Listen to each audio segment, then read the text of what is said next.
ملتا ہے کہ میں نے قبرستان میں جانا ہے. مثال دے رہا ہوں، کوئی مثال کے طور میں کہ میں نے کسی بزرگ پہ جانا ہے، مثلا حضرت داتا گنج بخش حاضری دینی ہے، ٹھیک ہے، تو میں نے جب تک حاضری نہیں دینی میرا دوسرا کام ہونا ہی نہیں، اور میں نے بے چینی کی حالت میں وہاں پہنچنے سے سمجھ لگی بات کی.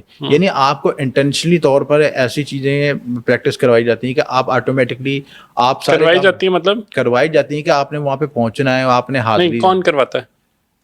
یہ کون کرواتا ہے؟ یہ سمجھ لیں کہ آپ کی روح پہ وزن آ جاتا ہے سمجھنے سے.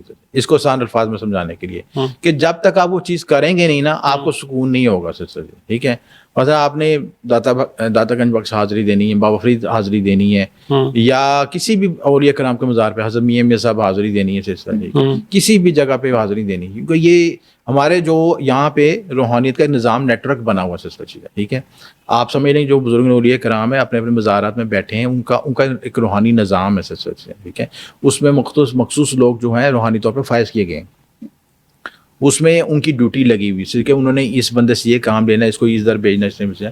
اس روحانی دفاعی نظام کو، روحانی سسٹم کو، اس میکنزم کو سمجھنے کے لیے پھر آپ کو اشارے دیے جاتے ہیں. ٹھیک ہے، کہ آپ نے یہ کام کرنا، یہ ڈیوٹی کرنی، اس طرح سے کرنا.